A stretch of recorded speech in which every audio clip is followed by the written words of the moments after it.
punch you in the throat. Herbert's the gout. He'll punch you in the throat. Run it back, Ma.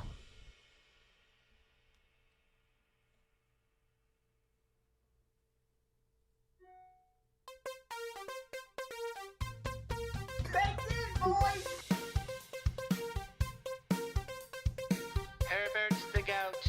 He'll punch you in the throat. Herbert's the gout. He'll punch you in the throat.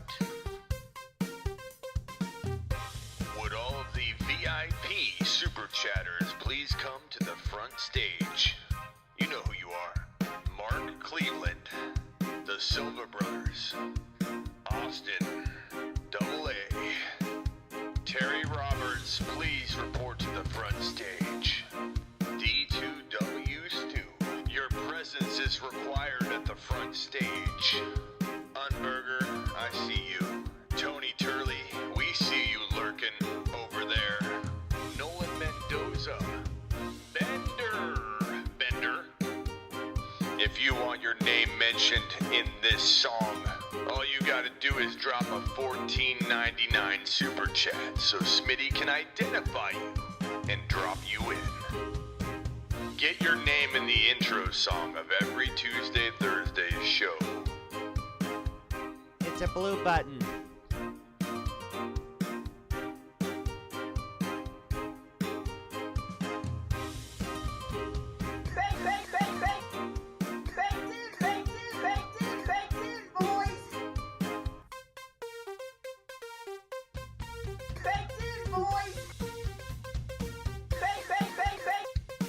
Herbert's the gout. He'll punch you in the throat. Herbert's the gout. He'll punch you in the throat. Run it back, Ma.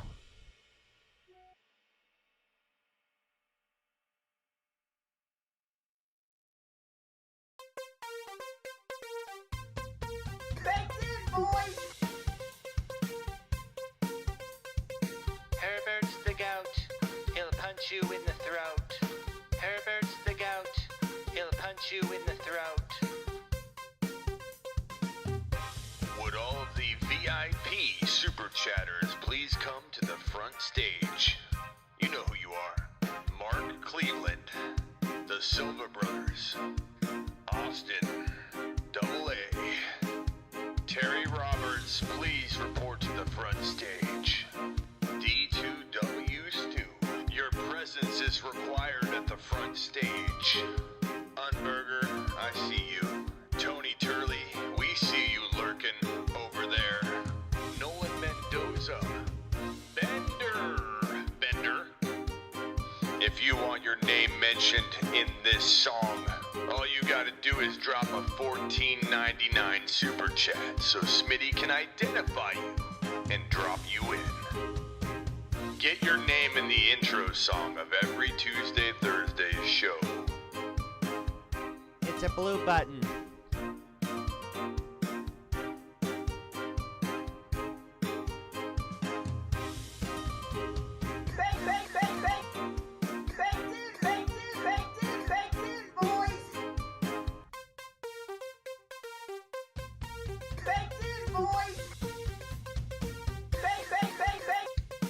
Herbert's the gout. He'll punch you in the throat. Herbert's the gout. He'll punch you in the throat. Run it back, Ma.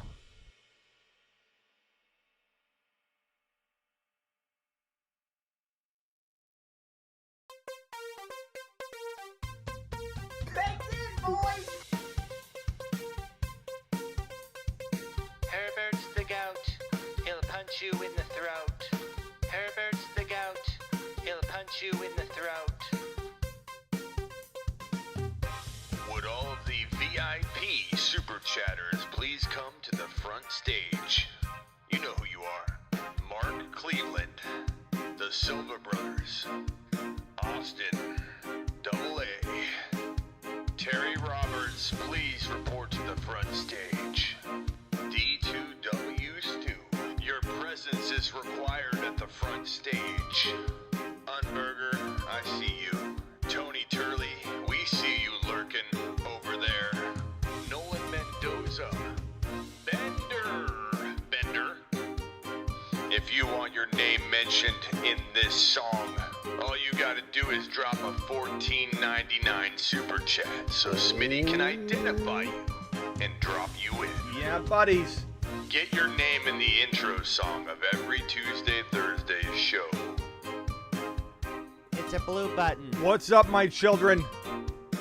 Darn glad to have you.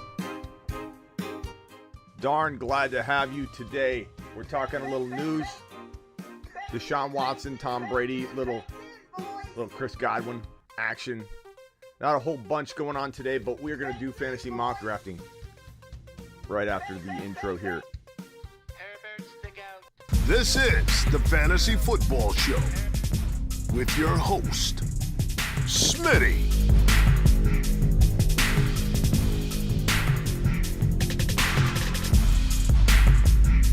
Top 5 running back.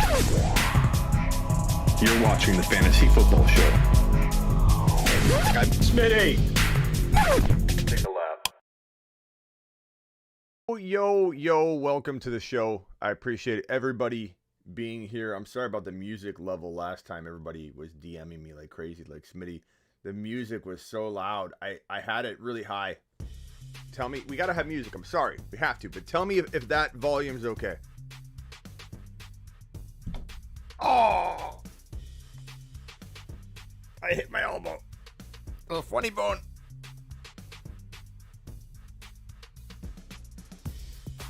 Oh, I hit it so hard. What's up, Antong? What's up, Wonk? What's up, Badge? Ah! Hey, that's Bruce's mom. I just want everybody to know the It's Baked In boys yelling in the background. That is Bruce Robeson's mom. And she is a big part of the show already. So appreciate you. Oh, man. Vad says only the horn needs to be that loud. Okay. But is the music at a good level right here? I just want to know if that's too loud. Smitty and Brady playing through injuries. That's right. I don't know what Brady, how bad that really was. They reports sound like it was pretty bad, but what's up, Antong? Funny bone. Don't go to IR. Man, it does make you smile a little bit, but it's not all that funny. It just makes you grimace. Oh. Tariq, what's going on? Tariq in the house. Terry Roberts in the house. I appreciate all you being here. Let's talk about this news. We'll start off with Tom Brady since we're talking about it. Thomas Brady. I'll drop it in a little, but I'm an old grumpy man. I drop it a little. Oh, the music. Okay. Is it good? Is it good? Nice little humming in the background. And Tong always working hard. Probably not mock drafting today. Another thing I could may or may not end the show early. Alexa, show me the front door. The washer. The washer and dryer. The washer broke. So I had to do an emergency Best Buy order. They're coming to replace it. They could only come between the hours of the show and 6 o'clock tonight. So my time, it's actually 2 o'clock. I know Eastern time it's 5 o'clock right now. So they could only come between 5 and 8 or 5 and 9 Eastern. So they may show up and I might have to roll and do that. I was going to do that live, but I don't want to get the dude's permission. It would be funny though. But I have to get the washer installed and I got to be there for it. So I could jump a little early and I apologize if I do. Report here: Tom Brady played through a partially torn left MCL for the entire season in 2020. That's crazy. MCL injuries are painful. Reportedly, he wasn't like making things worse or wasn't really making it like a long-term issue or playing on it to the point where it was hurting it. But MCLs are really painful. When I tore my ACL, I like snapped everything in my knee except for the PCL. So I tore my ACL, snapped it in half. Didn't need surgery on my MCL and LCL, but I tore those pretty badly to the biggest extent you can without needing to have it actually surgically repaired. I tore meniscus. They had to cut that, damaged meniscus out. And my MCL, like even 10 years later, would ache. And even today, it's been about 18 years, I think, since I did it on my left knee. And even to this day, my MCL is a little bit sore sometimes. So MCLs are no joke. But Tom Brady playing through that's pretty impressive. Tom's tough to rank in 2021 because, I mean, the QB pool is so deep. Like, you could make an argument that he's borderline top 10 or your number 7, or your number 6. I mean, I wouldn't rank him 6, but I wouldn't be all that shocked if somebody did. He's got Godwin, he's got Evans, he's got a Super Bowl contending offense, and he's jiving with everybody. He's got the rapport built. Like, everything's there. Antonio Brown, Gronk. I mean, he's got weapons galore. And yeah, everybody's expecting a little bit of a drop off. I would say consensus wise, people are like, yeah, he could tail off a little bit this year and start tailing off a little more and more. But you know what? I think like 4 years ago, people started predicting Tom Brady to tail off. It was about 4 or 5 years ago, people were like, yeah, he's going to drop off big time. And he didn't. He hasn't really. He's special. He's a unique talent that could produce top 7 to 10 quarterback numbers pretty easily in 2021 if he stays healthy. But that doesn't mean I don't have guys like Jalen Hurts ahead of him because there's more upside and ceiling. Doesn't mean I don't have guys like Burrow ahead of him. Then you throw in, obviously, Dak and Wilson and all the guys up above. And before you know it, Tom Brady's ranking around 10, And it's not that you hate him. It's not that you're disrespecting him. It's just it's hard to rank him, any higher than that when you have a guy like Burrow who you feel like really could drop a top 5, top 6 season on Fantasy Worlds. A guy like Hurts who a lot of people doubt, and we're going to get to Hurts in a minute. But Jalen Hurts, I mean, he's got top 6 to 7 upside. He does. He's got a lot of risk, and most of the Jalen Hurts risk is related to his team and coaching staff. And I got to pull this up now. But Deshaun Watson, there's a report by Adam Schefter, believes that that there is no team better positioned to trade for Deshaun Watson than the Eagles. Now, Schefter kind of, I don't know if you want to say it this way, but Schefter kind of, crapped the bed a little bit on draft day in my eyes. I feel like Schefter kind of misled everyone a little bit in terms of the A-Rod news that floated out there on draft day, as if there was some new revelation or information released when it was merely his pieced together opinion on what's been happening with A-Rod, and he decided to drop it on draft day. I don't blame him for wanting to make headlines, but I feel like, Schefter saying something like this, that he believes there's no team better positioned than the Eagles to acquire Deshaun Watson. This is like, people take this and they run with it. Like, there's no clarification. And granted, ESPN, Schefter does do a lot of like factual reporting, but it seems like more than ever he's doing a lot of speculative stuff. I feel like Schefter didn't do a ton of that in years past, and here he is on draft day going, let me tell you what probably could happen with Aaron Rodgers, which none of it was even like the Niners called up the Packers and said, and this came from Shanahan's own mouth. He called up the Pack and said, hey, is A-Rod available? The Packers said no. And then the phone call literally ended. And that was all Schefter. Like, Schefter was like, Schefter made you think there's a deal potentially in the works, the way he reported on it. This right here, Deshaun Watson, the Eagles' best position to trade for him. As far as I know, everything I've heard, the Texans are not trading him. And we can interject logic. You can put logic in this and say, hey, they should trade him. Or now with all the accusations, they'll trade him now. We don't know that. You can't inject logic into the Houston Texans decision-making process when They've proven time and time again there is no logic with it. Whether it's releasing guys and the Cardinals picking them up, Watt, whether it's Hopkins getting traded for a ham sandwich being DJ. I'd rather have a ham sandwich than DJ. And if anybody thinks they're going to be logical with the departure or retention of Deshaun Watson, I think you're using logic that isn't there, to be used.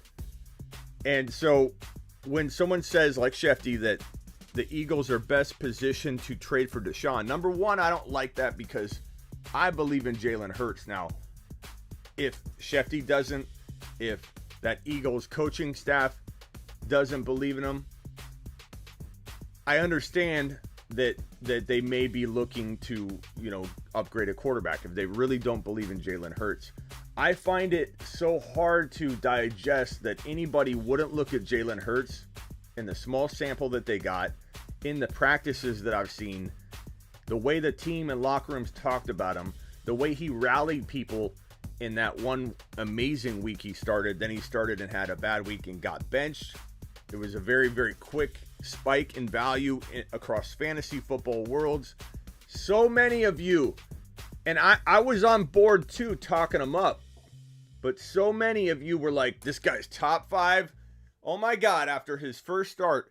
And I was with you in loving the spike in value, getting behind the guy. Like, I'm not claiming that anybody jumped the gun on talking like that. I'm just saying people were so quick to jump on Jalen Hurts being a top 5 dynasty quarterback after one start in 2020. Then he had the bad game right after, and then he got benched. And I just think people are giving up way too quickly on a guy that has a boatload of talent. Like, he has top 6 to 10 quarterback upside. He comes with a boatload of risk.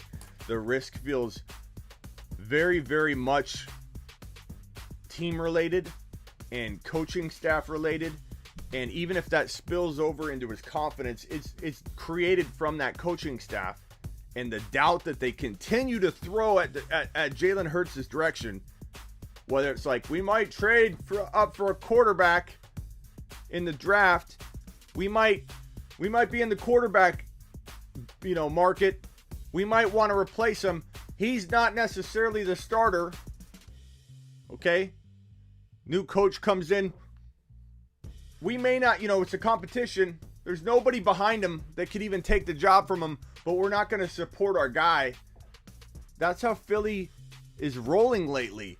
And I'm not impressed. I thought Doug Peterson was bad. But this is awful. You have a franchise quarterback that in my view, and it's my opinion, if you don't share it, that's fine. I'm not asking you to feel exactly how I feel all the time. But in my opinion, based on my eye test, Jalen Hurts has the ability to be a top 6 to 10 NFL quarterback and fantasy quarterback. Jalen Hurts is very, very talented. And keep in mind how many people had quick judgment and doubt casted on Josh Allen as he developed. Josh Allen comes into his rookie year, looks phenomenal on the ground, doesn't have anybody to throw to. AB didn't want to go there because he couldn't be a visionary as to what this team was going to be in a year and a half, 2 years.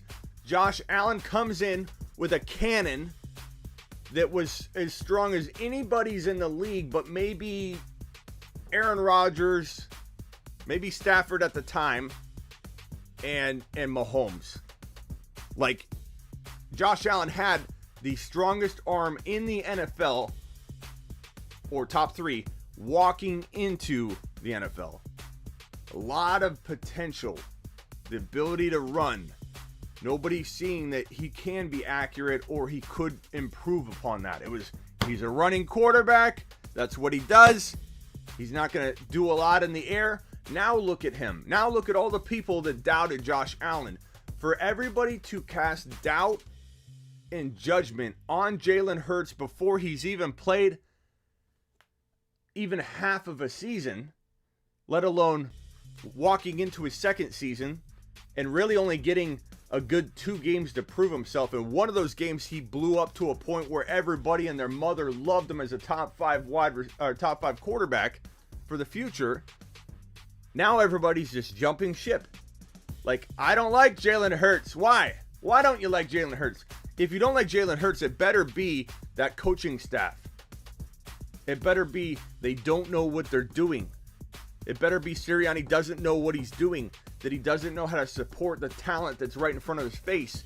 I thought Doug Peterson was bad, and now I'm maybe shocked that this is even worse, this situation. But I will say this. Devontae Smith landing in Philly was a great thing for Jalen Hurts' value. And there's no one there to take the job from Jalen Hurts. Jalen Hurts' value will speak for itself. His talent will speak for itself. He will deliver the football to Devontae Smith. Could there be could Schefter be right? Could Deshaun Watson be heading to Philly at some point? I don't think so, because I truly believe that the Texans want to let him burn the house down before they'll sell it. They just don't want to let him go and let him be I don't even understand it. And I don't pretend to understand it, and I don't pretend to inject logic into the Houston Texans decision making, because if you do, you'll be speaking from a place that makes a whole lot of sense, but it doesn't necessarily apply. They don't want to trade him. Everything I've heard is the Texans will not trade him. When everything started to unravel around Deshaun Watson in the situation, there was a temperature check. A lot of different people that had good knowledge, that were close to the situation, said, look, the Texans are still not trading him. He can either sit out or he's not going to play. Like, they're not going to play those games with him. A lot of people don't seem to understand that that's their stance. And I don't, unless something's changed or they have the best posture game in the business, I don't see it. So, on top of that, Deshaun Watson's not out of the woods.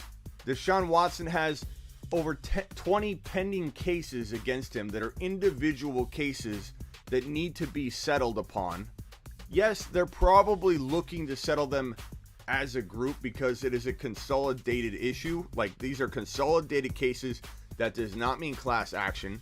It means that these cases are consolidated to the point where they'll try and expedite certain processes involved, signing documents, getting certain evidence submitted across all of them very quickly. So consolidating them was an attempt, I believe, for the defense to get things to go quicker, because if you had to go through 20 cases and do this paperwork filing and this paperwork filing and this one through 20 of them, it would take you 10 years to get through it. So they consolidated a lot of those processes, but it is not a class action, meaning there are still 20 separate cases involved, and it's going to be really tough for Deshaun to get a settlement with 20 individuals, or 19, or however many are left.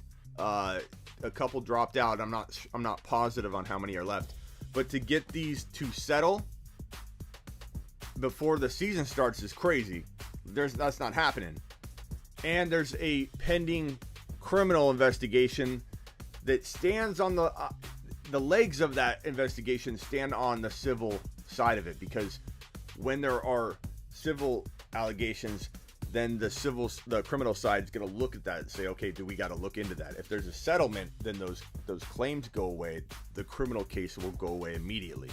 So the thinking is the criminal side is kind of waiting to see what's going to go on, because if the civil side disappears through 20 agreed upon settlements, that in those settlements it says Deshaun did nothing wrong, then the criminal side has nothing to go on.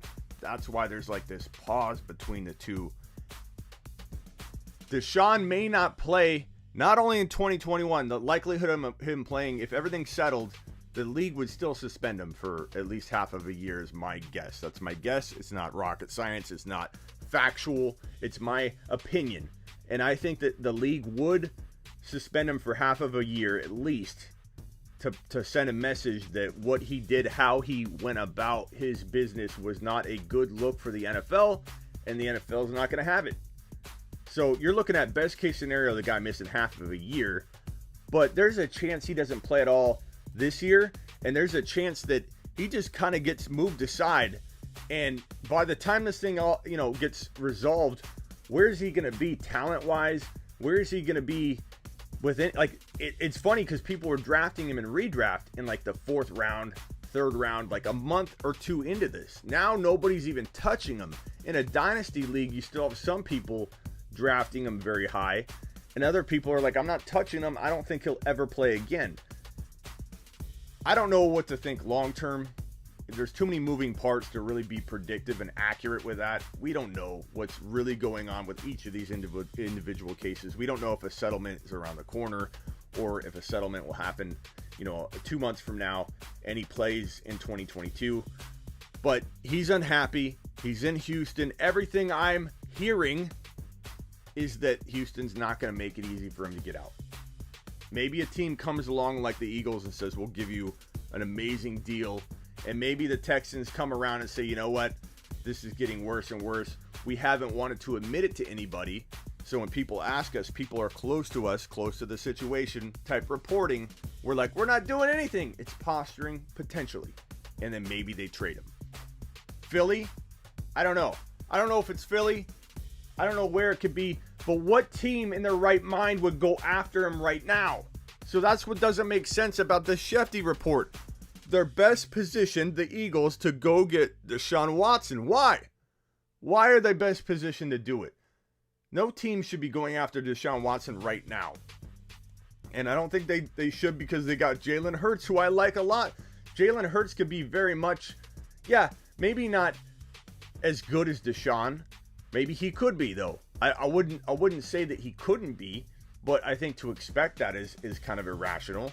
But the fact that he has the type of upside and ability to become a mini version right now of Deshaun Watson, why would you not roll the dice, if you even call it rolling dice, to deploy this man as your starter, let him get a season under his belt of proving himself? I mean, he had one amazing game, one not so amazing game, and then he got benched, and everybody's so quick to say he doesn't have it. I don't like Jalen Hurts. He can't be an elite talent. He can't be good. He can't be a top 6 to 10 quarterback. Why? Because he got benched by Peterson? Like, what's making people doubt Jalen Hurts so bad? I don't understand it. I don't get it. The situation blows. The situation is why he might fail. I get that. That's the part. The risk is all there. His confidence could be shot too. There are a lot of moving parts here, and a lot of negative things that have developed and kind of evolved that are coach and team based and driven and created. And that sucks. That does give me a reason to pause on an expectation. Go to smitty1.com if you want the Discord link. It's right there. smitty1.com. I just don't know. I don't know. I just don't understand this right here. Why are the Eagles best positioned to get Deshaun Watson? Why? Why would this be even a good look for a team right now? Like, why would you have this quarterback mess right now? A quarterback of a messy situation where your coach won't commit to your quarterback. Your quarterback's got the belief of the locker room. Doug Peterson essentially got removed because of the way he handled this situation. And there's other divide between ownership and Doug Peterson. There's a lot of other things going on too. But why on earth would you want the quarterback situation to get even messier?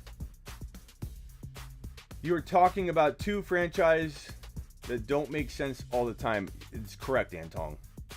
But the thing I'm talking about specifically is, Why is Shefty reporting that the Eagles are in the best position to get Deshaun? Why? Why are they in a good position to get him at all? Why does it make sense at all? I don't understand the report or where he's coming from. You have a quarterback already. Like, trade. There are teams that would maybe they trade Jalen Hurts, and now, you know what? I'd be fine with that because Jalen Hurts deserves a fair shot. And could there be a swap? Jalen Hurts and Deshaun? Maybe that's the angle. But it would have to be a whole lot more. And then what? You get Deshaun and Hurts swapped, but you don't even know if Deshaun's going to play. How is that? Like, that's what I'm saying. I don't understand. Like, I get the logic if Deshaun was going to return. The cases were settled. He was coming back. Maybe even he's facing a 4 or 6 game suspension. But how are they in a good position to trade for Deshaun Watson? It doesn't make any sense. Chris Godwin. Little news about Chris Godwin. Not expected to reach a long-term extension. Look, this is about retaining the team. The franchise tag, everything. Retaining the team that they had last year and bringing it back and trying to run it back one more time.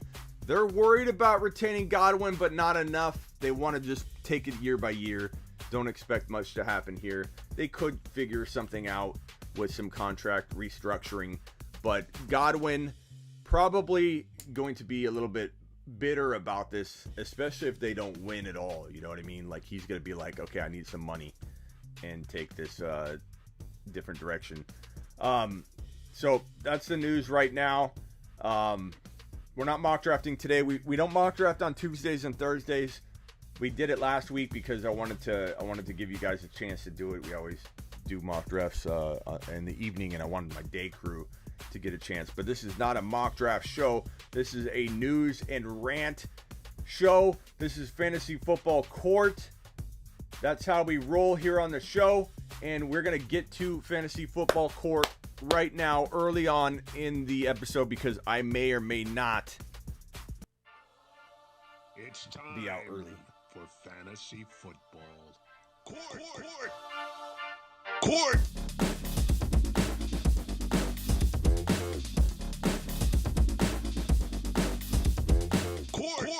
is in session. Time for Fantasy Football Court, baby. Hit me with your best shot. We aren't mock drafting. We don't mock. How many times? We don't mock draft on Tuesdays and Thursdays. Not during the day show. At night, bro. Rank AJ Brown, DK, and JJ. It's a good question, Miles. And for those of you wanting to get into the door league, there are, I can't even promise there are 2 spots left. Yeah, I think I could say 2 spots at least, but I'm going to be cautious and not say that there are more because I got to figure a couple things out. But there are at least 2 spots left in the door league, and the winner of the door league is going to get, let me pull up, let me show you guys. You know what you're getting if you win the door league. This DK jersey, where's it at? Where's this DK jersey at? Here we go. This is what the winner gets. Look at that beauty. So if you guys want in the door league, $20 super chat, I write your name in permanent marker on the door, which is right here.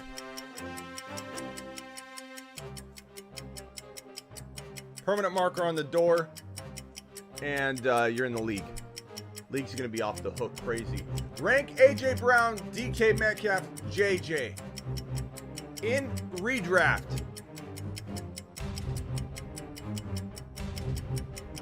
DK, AJ Brown, JJ, but because you can, how do I feel like it really will finish? How do I rank them in terms of a finish? JJ won. DK and AJ Brown kind of tied, but JJ I think will finish as the number 1. But draft them later because you can. Take advantage, maximize value, Miles. How do I enter the league?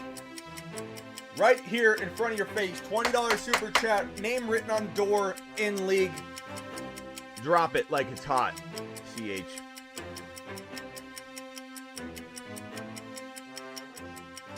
Okay.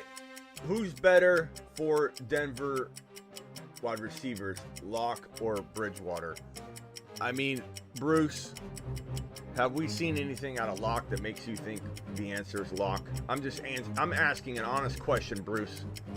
I mean, I feel like your mom would know the answer to this. She would say the risk is not baked into Locke, boys.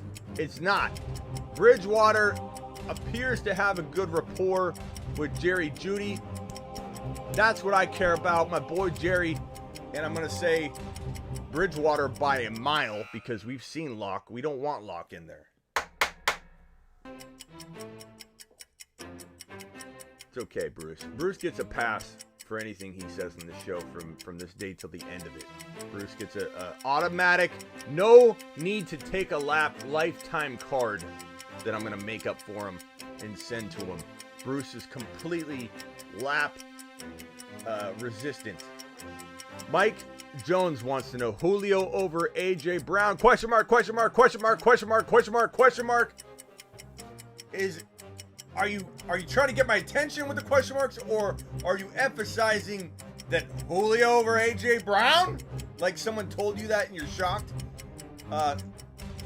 Alexa, show me the front door. We gotta see if the washer and dryer guys here. Alexa, show me the front door. Alexa, show me the front door. Alexa, show me the front door.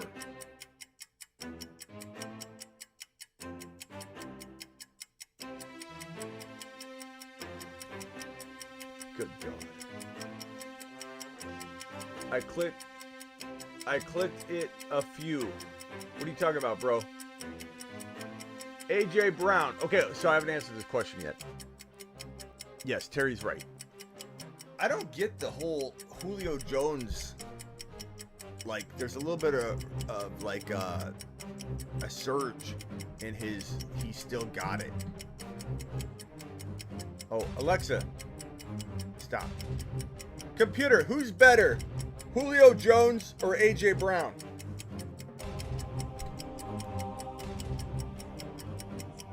What? Hold on. Computer, stop.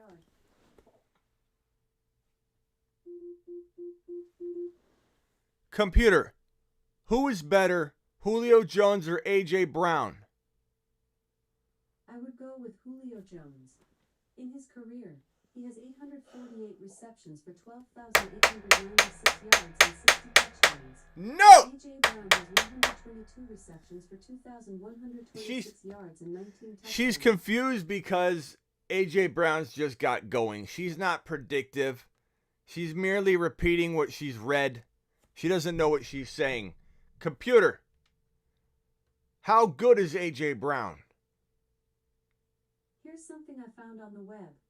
According to fansided.com, Brown became a household name after a stellar final season, finishing his college career with 189 catches. Computer, stop. Computer, how good is Justin Jefferson? Computer, is Herbert the GOAT? Here's something I found on the web. According to fandom.com, Herbert is a grizzled old goat with white fur with black touches. What did she say? Computer, is Herbert the GOAT? Here's something I found on the web. What did she say? According to fandom.com, Herbert is a grizzled old goat with white fur with black touches. Did that answer your question? Herbert, yes. Thank you. You're dismissed. Thanks for your feedback. You're welcome. Herbert's a grizzled old goat. Yeah, baby. That's what we're looking for. She's good for something. Where are we at? Computer, will Herbert punch you in the throat? Paco wants to know. Okay, here's what I can do. I'm sorry. I couldn't find an answer to your question. Yeah. That's okay. You're not learning more every day. Okay, Something else you'd like to know? No, you're dismissed. I'm sorry. I didn't find an answer. Computer, you're dismissed. I couldn't find an answer. You can try saying things like conditions. Computer, shut up. Thank you for using WebMD. You're welcome. Goodbye. Okay, answering your question as long as it's taken me. It's really easy to answer. AJ Brown, Mike.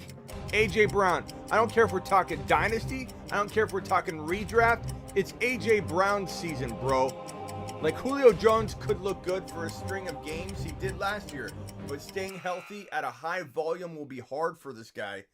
I'm not saying he can't be a wide receiver 2 somehow, or that if one of them gets hurt, the other one's going to do really well for a big string of games, sum total. Julio ends up with a really good wide receiver 2 season. But A.J. Brown is the number 1 in Tennessee. A.J. Brown has the ability to be the number 1 wide receiver in the entire league. Not to mention that, what did people think were going to happen? What did people think was going to happen is what I meant to say.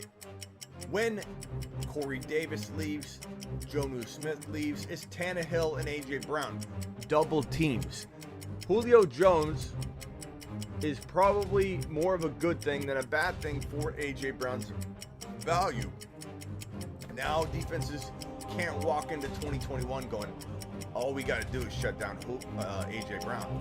Now they're probably looking at Julio because apparently people think he's better than A.J. Brown. So I bet you old defensive backs that don't know fantasy football or predictive output or statistics that go with predicting someone's output and projection, all that stuff, these players think differently. I had physical therapy next to a couple defensive backs that were currently in the NFL at that time. I asked these guys who the best running backs in the league were because I'm a fantasy analyst and I was going through rehab on my knee. I'm not going to name which cornerbacks they were. One was a pretty decent cornerback. He played for the Lions. And I asked him, who's the best running back in the league? He gave me like the 22nd ranked running back in the NFL, and it wasn't even close. Like, it wasn't like a hidden gem or anything. And he said somebody else. He didn't even name one of the top 5-6 running backs in the NFL. These guys don't know. Defenses are gonna probably walk in and go, we gotta shut down Julio Jones. AJ Brown might be a walk in the park for him. I'm not saying that it's very predictive. I'm not saying it. I've even dropped AJ Brown below Ridley because that trade had a correlation between their two values. Because I worry a little bit about the dynamic in Tennessee. We don't know what's going to really happen, how quickly things will gel. There could be a lot of craziness that happens with that. So I did bump Ridley up one spot and AJ Brown down one. But that doesn't mean I don't feel like AJ Brown could still be the number 1 wide receiver in 2021, or especially for the future. It's AJ Brown, Mike. It's AJ Brown. It's been AJ Brown. It'll be AJ Brown. We're doing the single. We'll do the double. Can we do a triple? No. Case closed. Mike, I don't want to see this in my courtroom again. We'll see you later. I appreciate you, Mike. Mark Cleveland in the house. We got Ale with a question. Terry Roberts with a question. AJ Brown, DK, or JJ. In the end, I want JJ, but I'm drafting him later because I can. DK and AJ Brown are kind of tied in my mind. I probably rank AJ Brown last, but with a whole bunch of upside. I probably rank in terms of how they finish, but I probably draft Justin Jefferson, the real JJ now. I know that pisses off a lot of original JJ owners, a lot of Julio Jones owners, but JJ to me is now Justin Jefferson. I'm sorry if that burns you out there, Julio truther, but JJ, Justin Jefferson, is quietly my 1 or 2 overall wide receiver finisher in 2021. Ale's got a question here. Ale says, how are you looking at the running back QB and wide receiver spots, Kenny. That is to Kenny, not for me, Ale. That question wasn't even to me. What's going on here?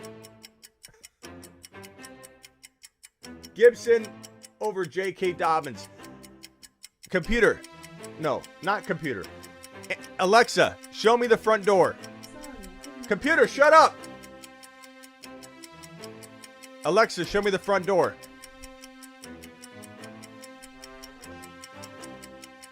Hold on, let's get them to talk to each other. Let's see.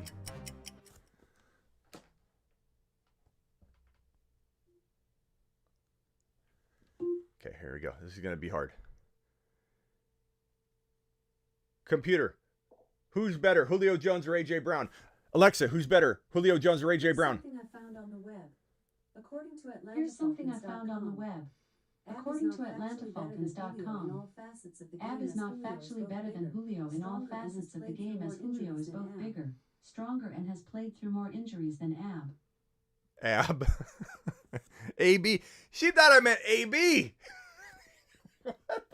We got two morons sitting here that I've hired. These peons.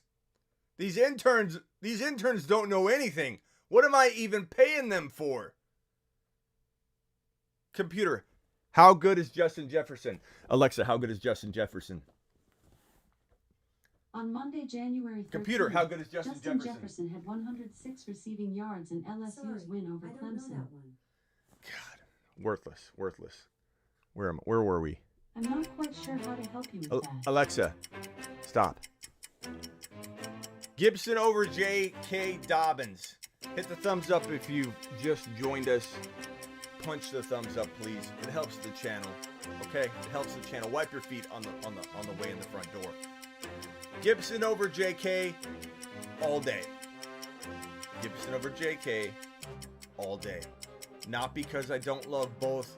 Not because I don't think Dobbins could be a top 6 running back. He certainly can be a top 6 running back. But there's more risk involved in J.K. Dobbins' value than Gibson.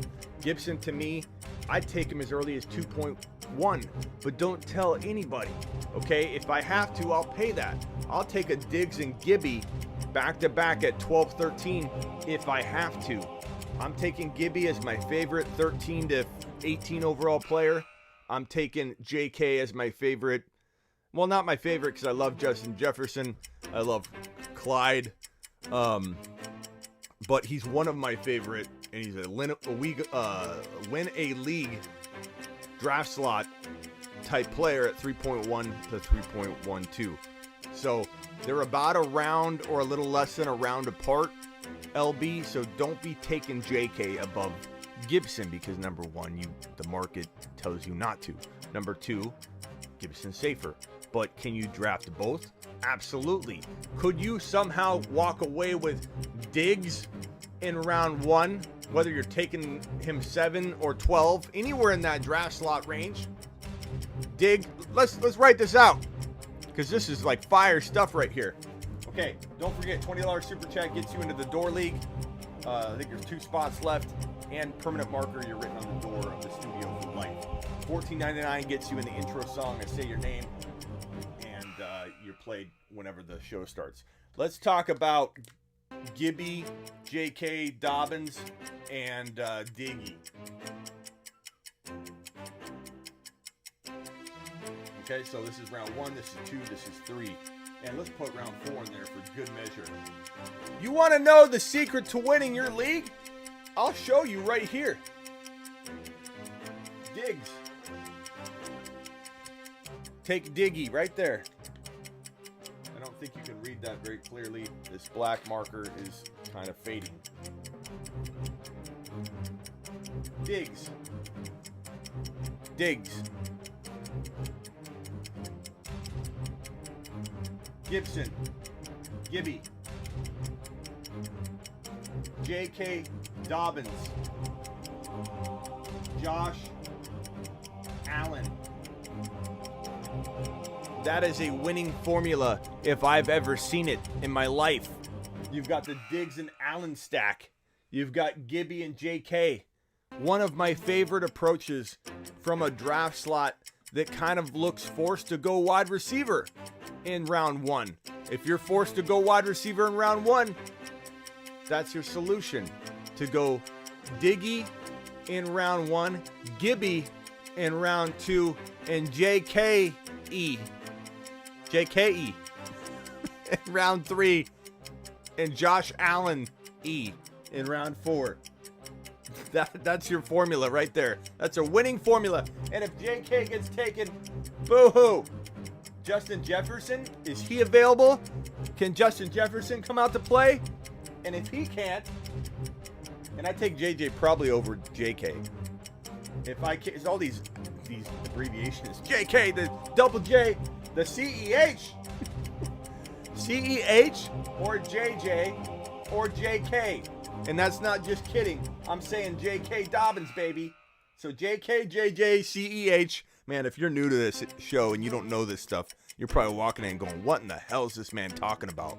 What in the hell is he saying? All these abbreviations. Gibby, Diggy, C.E.H., J.J., J.K. Just kidding. Look at this. C.E.H., Julio Jones, Justin Jefferson, Clyde Edwards-Helaire, J.K. Dobbins. You could probably get one of these guys in this like mid-third spot. So if you do go Diggs, you do go Gibby, you do go one of these guys, you will get Josh Allen 9 times out of 10 at even the bottom of the 4th round. This is what I'm talking about. What are the settings or rules, Smitty? Oh, to the Door League? The Door League is a unique league, my friend. Let me put your question up here because it's a good one, Wesley. I like your outfit. So the Door League is going to be 40 owners. 1 copy of every player. We're not doing multiple copies like we did last year. 1 copy of every player. 40 owners. There's 40 picks in each round. You might say to yourself, well, how are we going to field a team? You're not. You're drafting 3 rounds worth of players. So 3 players. You're not drafting backups. You're not going to be swapping people out during bye weeks. Your guy gets hurt, boo-hoo. You're going to have to strategize and figure out what are the best 3 players I could take with my given draft slot. 3rd round reversal. So whoever gets the 1.1 will get the whoever gets the 1.1 will get the 80 pick, which will be the last pick in the 2nd round. But it's 3rd round reversal. So instead of getting back-to-back picks, they'll get the last pick in the next round. Anybody that gets the 40 overall, which will be equivalent to like the bookend pick, they'll have 40 and 41. And instead of being at the end of the 3rd round, they'll be at 81. You pick 3 guys. The only stipulation is if you go with a quarterback, and there's going to be scarcity to it. It'll be 4 points per TD pass. It'll be, pretty usual scoring. But quarterbacks will score more. If you go with a quarterback, one of your other 2 players has to be a tight end. If you don't go with a quarterback, you can have 3 flex players per normal. That's it. Whoever finishes first in points at the end of the year, so week 17's end, will win this jersey if they can beat Grant. This is the ultimate prize. There'll be other prizes. There'll be 2nd place. There'll be 3rd. There'll be things I give away, but that is the prize possession. Grant is giving that jersey up to anybody that can finish first beating him. If he finishes first and you finish 2nd, you don't get it. Grant ain't giving it up because Grant's defending the title here of the main follower league that we do each year, and this happens to be the main follower league. So 1 injury and you're done. Noah, thank you for clarifying that, broski. I appreciate you. We were expecting something like that to come out of your mouth. Smitty, I have an 8-team money league. Should I still go best player available at each round?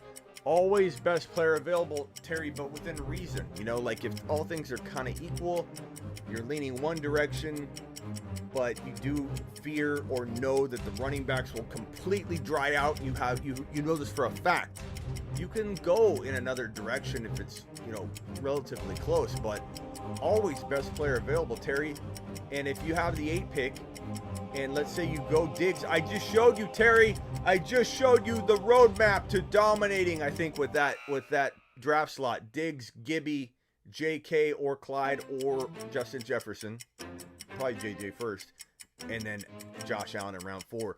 Probably my favorite draft approach right now from that 8 spot. I love Diggs and Allen. Stacking the two's going to carry you each and every week. People that owned Allen and Diggs last year in week 16 pretty much won their championship. Unless you were facing, Kamara and someone else that went off and went nuts. There were some weird scenarios last year. But I love Diggy and Josh Allen together. And you're not having to spend back-to-back picks on that. You're spending your 4th rounder, maybe even your 5th if you get lucky. But your 4th rounder and your 1st rounder on Diggs and Allen, and then you get 2 monster top 5 potential running backs, whether it's Clyde and Gibby or JK and Gibby or Najee Harris, you can still go. So from that 8 spot, Terry, you're golden. You're golden. Here's 1, here's 2, here's 3. Here's 4, here's 5, okay? Diggs, don't worry what people say. Oh, Diggs, you're taking Diggs as the first wide receiver. Yes, I am. And I'm not apologetic about it. And if you like Adams, take Adams. That's fine. Gibby or Najee. You could go Najee here. Can you even read that?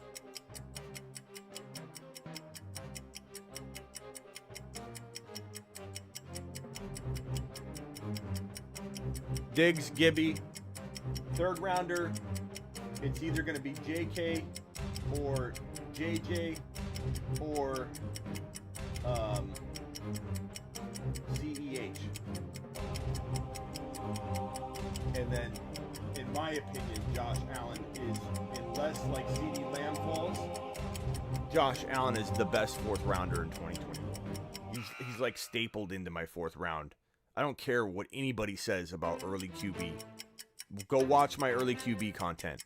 Middle round QB is nothing wrong with it. If for any reason Lamb's still there though, then I go Herbs right here or Kyler. Herbs or Kyler. That right there, Terry, is a winning formula, my friend. Diggs, Gibby or Harris, JK or JJ or CEH, Lamb or Josh Allen. Lamb or Josh Allen, Herbs or Kyler, or if you got Josh Allen, you could go with Javonte Williams, my favorite go-to 5th or 6th round pick. Absolutely love this approach in 2021. Go get it, my friend. CD Lamb. So, Terry, go get it. I like the 8 pick if you can pull that off. Jake wants to know CD Lamb or Amari Cooper. Look.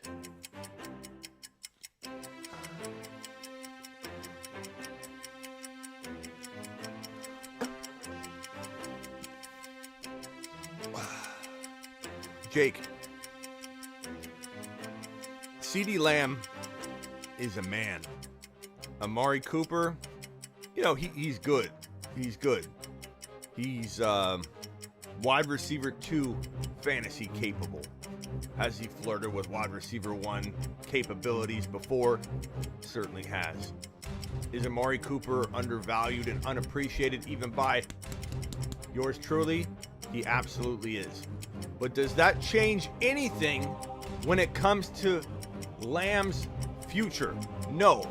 CD Lamb is a grown man about to turn into a top 5 wide receiver, and it doesn't matter how good Cooper is. It's irrelevant. It doesn't matter how many mouths to feed around him. That's irrelevant. He will be alpha. He will hog all of the production he needs to hog, and he's top 5 wide receiver bound. Injury could hurt him. Absolutely. But I love CeeDee Lamb, and this one isn't even close. This one isn't even within a round in terms of being close. CD, case closed. Wesley says league settings or rules, Smitty. What? I already went over that, bro. Will Pittman be good this year? I assume you mean the wide receiver out of Indianapolis, and I think Michael Pittman Jr. could definitely be pretty good this year. I would say like wide receiver 3 potential, but don't expect more than that. Galladay or Lockett? Curry wants to know. Curry, that's a great question. Oh! Mallet to the knee. Alexa, show me the front door. Okay.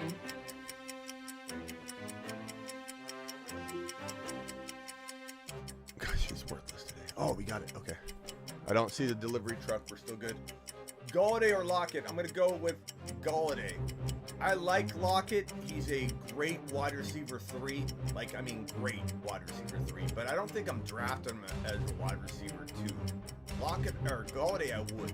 Like, if I'm going heavy quarterback and Josh Allen around 4, I may have taken, a running back approach or something along those lines. And I've got to find myself a hidden gem wide receiver that could maybe drop low-end wide receiver 1 numbers. I kind of feel like Galladay. He was a 6 to 10 fantasy football wide receiver across the industry last year before we kicked off week 1. And now everyone's like kind of just ignoring the fact that we all loved him that much. Give me Galladay on the good chance that he still may be a fantasy football wide receiver 1, or at least a high-end wide receiver 2, if you want to count Danny Dimes as a limitation that won't ever let him be a wide receiver 1. I'm fine with that reasoning, but he has, I think, the potential to be a high-end wide receiver 2, which Lockett has that potential, but I don't know that it feels as secure.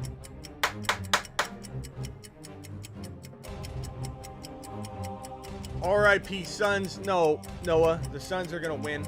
I'm confident about that. We're definitely winning the next game. Could we lose the game after that? Sure, it could be a great series, and I hope it goes 7 games. I really do. I love 7-game series. I love when everything's on the line on the final game. I like that they lost these 2 games.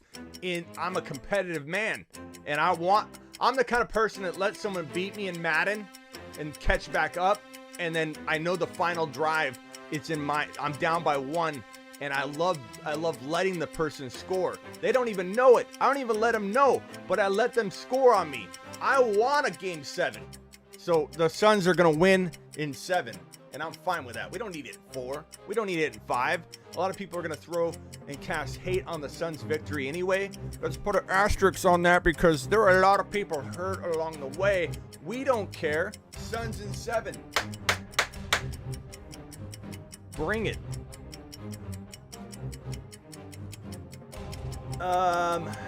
Remember that if Smitty doesn't get to your question, comment on the video. He will answer every comment posted for the first 24 to 48 hours. Thank you, Kenny. What Kenny said. Madden is trash. Okay, here's a question. Kyler Murray over Pat Mahomes, Jake. While not on the verge of crazy talk, I don't agree, but is there a world where... Sorry, I thought maybe Best Buy was here. Is there a world where Kyler could outscore Mahomes? Yeah. You know, I don't draft Kyler ahead, but if you're Jake, you're coming to me and saying, Smitty, let's talk, bro. Let's talk, bro. I know you have all the time in the world to have this conversation in the DM, but here, let me tell you, let me break it down to you, bro. I think, I know you've never thought of this before,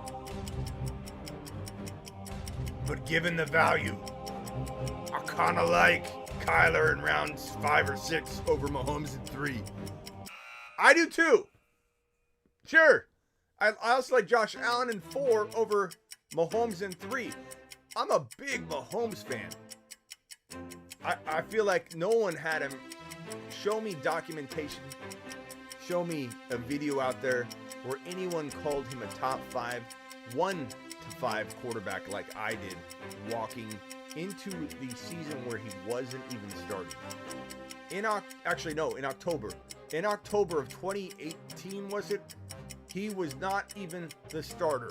Alex Smith was still going crazy, and people were actually saying, what Mahomes? Alex Smith's our future. We don't even know what this Mahomes guy is going to be able to do. We need Alex Smith to stay in there. It was October. I wrote it. I did a video. I talked about it. I said, watch. I know Alex Smith looks good right now. I know he's in the top. Alex Smith was a top 5 quarterback through October in 2018. People forget. And I said, Mahomes is a top 1 to 5 quarterback of the future. I love Mahomes. No one loves Mahomes more than I do. But I'm not drafting him in 2021, but maybe 1 or 2 times out of like 20 leagues, because Josh Allen in round 4, especially mid to late round 4, is so much more of a difference maker for your team when you can use that 3rd rounder on a Clyde, on a Justin Jefferson. You could even reach and go Lamb, because I'd rather have Lamb and Josh Allen than Mahomes and whatever wide receiver you're probably going to pick up in round 4. Josh Allen is a key to winning 2021, while everybody and their mother and their grandma and their cousin and their best friend and Bob from accounting tells you to wait on a quarterback. I'm telling you to do that too.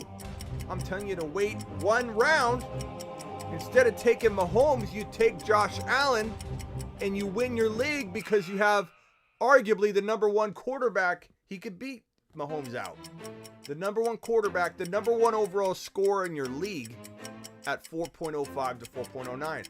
It is such a league winner. It makes me sick in the best of ways. I get excited talking about it. I love when people go against it, because then I get to speak on it more. I love when people say Josh Allen's a mistake in round 4.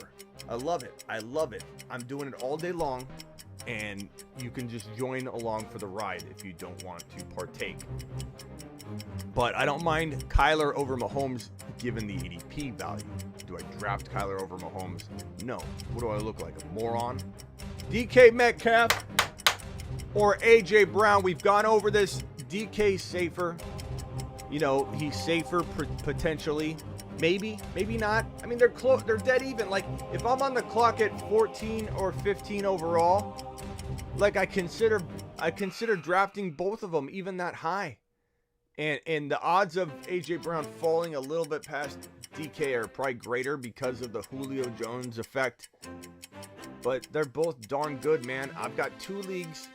I'm picking at 18. I'm probably drafting 1 in one and 1 in the other.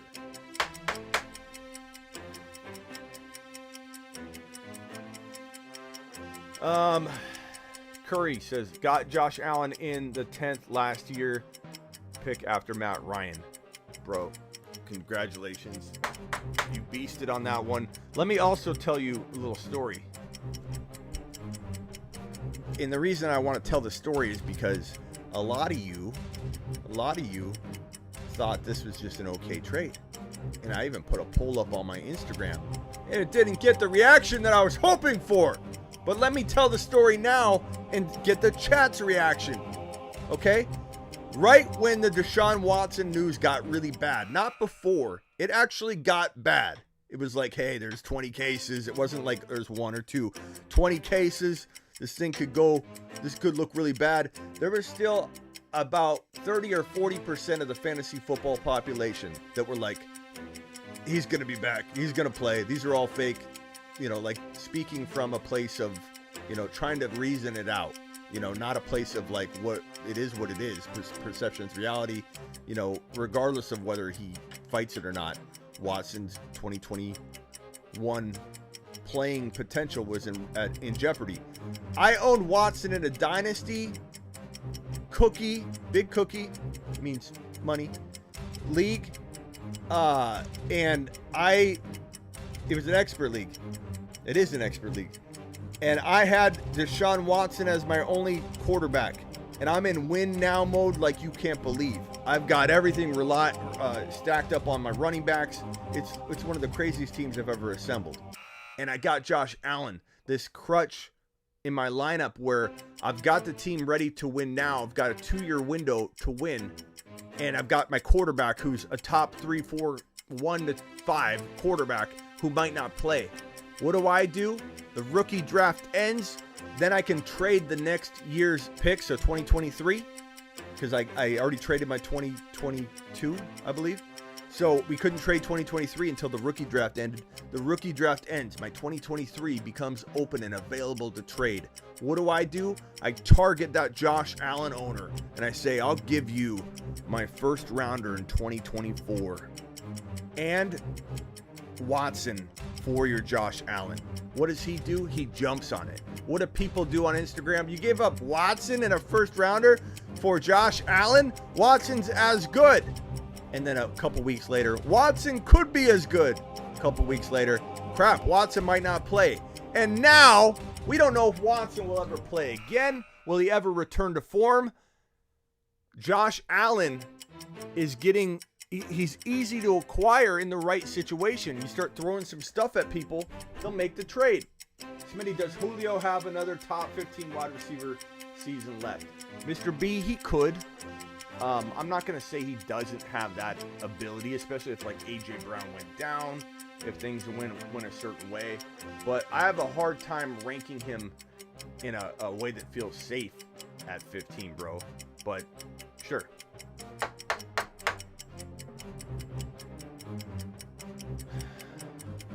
Laughing, my Smitty is just trolling. I'm trolling about what? What am I trolling about? Takes questions he sees at the moment he looks at the chat. Who's mad? Who's mad? Who's mad that I didn't answer their question? Because this is telling me, stop taking it personal. He's not ignoring you guys. Who thinks that I'm ignoring them? Now I'm going to comb through and look for you. Like, do you realize how many questions go by while I'm in the middle of speaking? I don't know if you know how to read, speak, drink a soda pop, check your Alexa for the Best Buy delivery man. Alexa, shut up. What am I supposed to do? Okay, I'm looking for you. I'm looking for your comment. Who's mad? Who's mad? I don't even see it.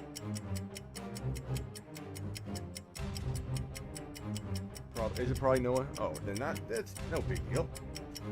Noah's always mad. Okay, Watson is playing, bro. Noah, how on earth would anybody expect any different from Noah? Like, honestly, would anybody expect any different from Noah? Watson is playing, bro. Like, look, I almost feel like, Noah, you go against the norm or popular opinion no matter what it is. That's why you love Swift. That's why you believe Watson will play. Let me think of some other things. You probably think... I'm trying to think. You probably think Julio's going to be a top 5 wide receiver. What else is going to defy logic and be the underdog? That's what Noah's the underdog. The underdog dude. Noah, you need to change your name to Noah Underdog Moon.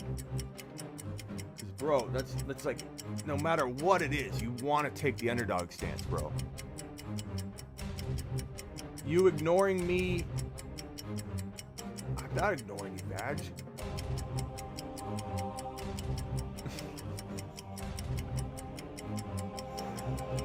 Why do people think I ignore them? I never understand that. I'm literally reading question after question. How am I ignoring any? Do you know how many questions are getting posted in here, Badge? It's loaded with questions. Where's your question? Terry, no chance. That's not a question, Badge.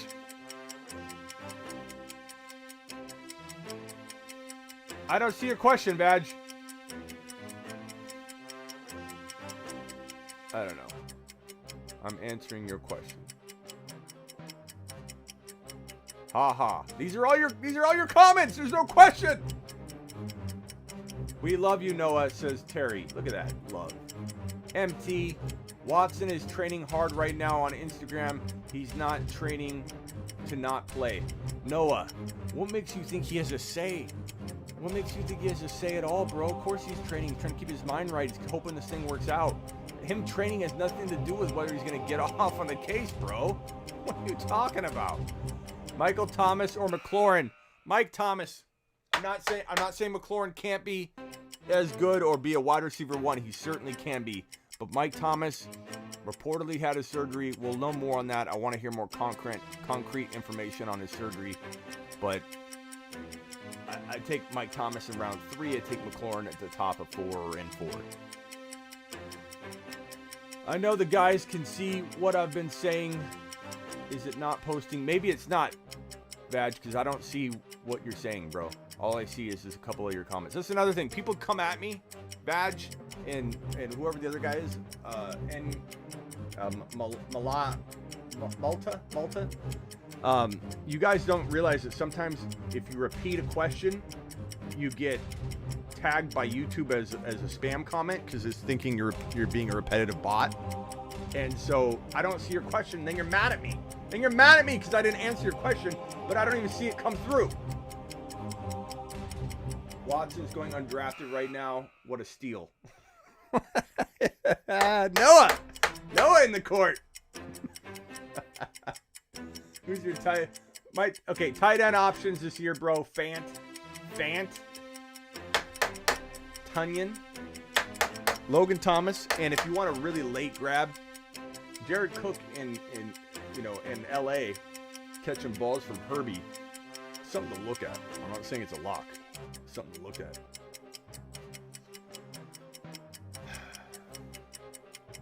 YouTube already know not to do that.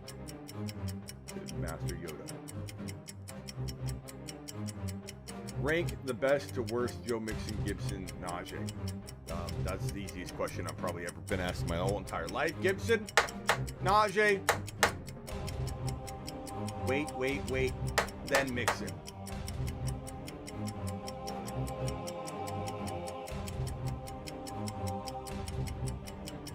Smitty, Badge's question. Smith, redraft auction, 200 budget, super flex. How much? Yeah, I didn't see this question. How much would you pay for CMC and your QB1?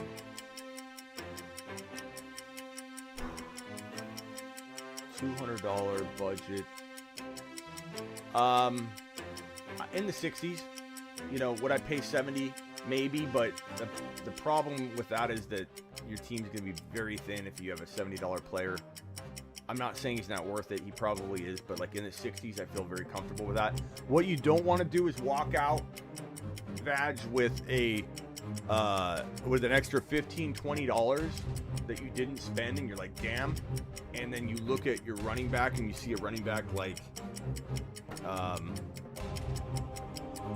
Swift or whoever that if you just added that amount to that player, that you could then have bought, like the number 2 or 3 running back. That's the worst. So it's a fine line. I think don't let somebody get you to bid something crazy, but a lot of times it's weird. The first drafted player, if it's McCaffrey, it's either going to set the bar and the baseline for all the running backs that they'll fall below that value, or sometimes it backfires and the first running back, McCaffrey, off the board in an auction, is probably the best thing to do is toss out McCaffrey first and then try and win him, because people get gun shy sometimes during the first one. They're like, okay, McCaffrey's out, and people don't want to spend their money right away, and he goes for $65, and then Elliott goes for 71, and then Kamara goes for 70, and then Barkley goes for 72, and you're like, McCaffrey went for 65. It usually only happens with the first player called out, because people don't know what the baseline is, and everybody sits back. And then if you get McCaffrey at $60-something, that's the best. LB says, take it easy. I don't know what that's for. Take it easy, LB, if you're leaving. Is LB trying to get his question? Stop ignoring badge. LB, I'm not ignoring anyone. Mark Cleveland with the super. Gibson or Aaron Jones in Dynasty. Gibson in redraft and Gibson in Dynasty. Gibson all the way around. Aaron Jones to me is bottom of the second in redraft. Probably third rounder in Dynasty. Gibson's quietly top 13 to 15 to 18 in redraft and in Dynasty. So give me Gibson all day long. Sports Dude says, Smitty, redraft auction budget, Superflex, how much would you pay for CMC? I thought that was Badger's question. Oh, that's his question. Thank you, Sports Dude.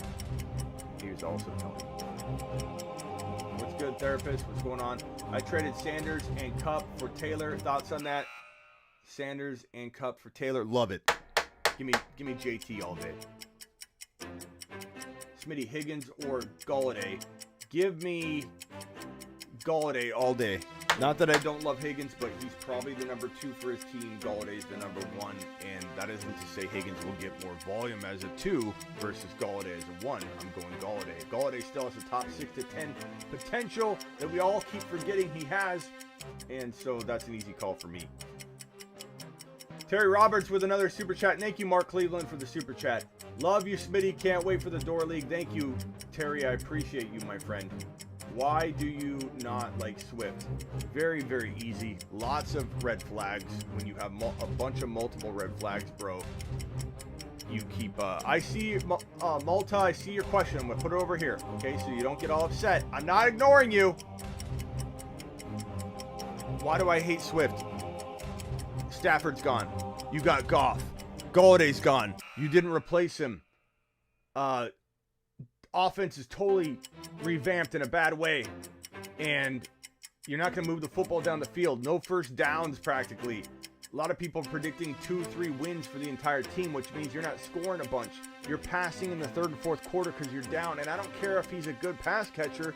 You don't want to rely upon a guy having to deliver in the PPR game in order to get that value back. In order to get you what you need out of your player that you invest really high third round value on. I don't like Swift at all. And not to mention that Detroit notoriously ruins the running back potential of guys coming in. They can't replace, or even get a legitimate, really good running back. They haven't since Barry Sanders, and they had 1 year of Reggie Bush. It's like a curse.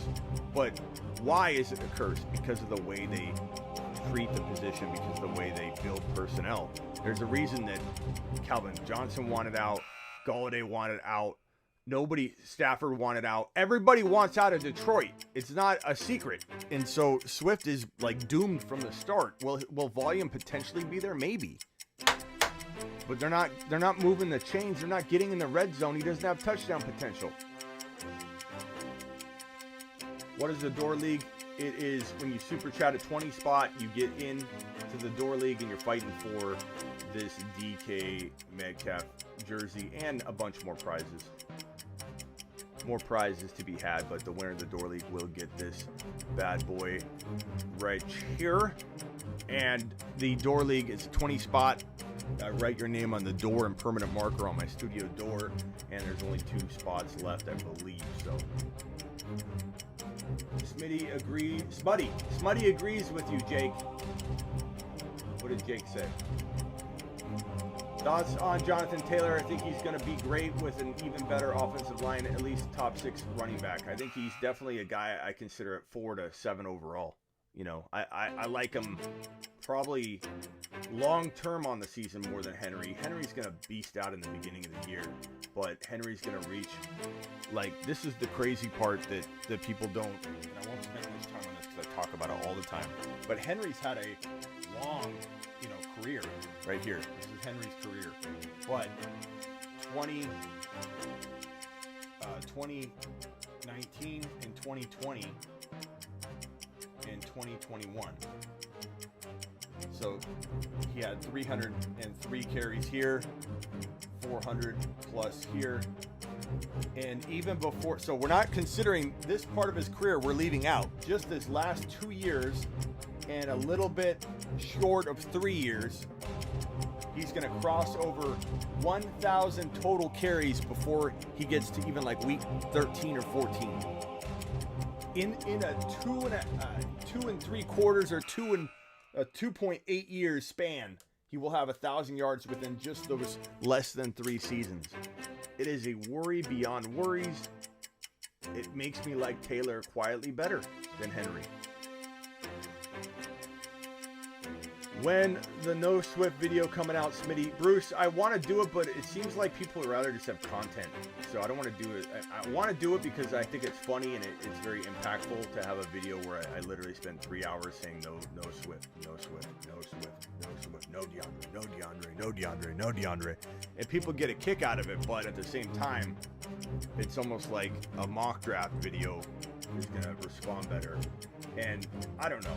It depends if you guys want it. A lot of people kept saying, just give us a normal video. We don't need that. So I kind of didn't do it.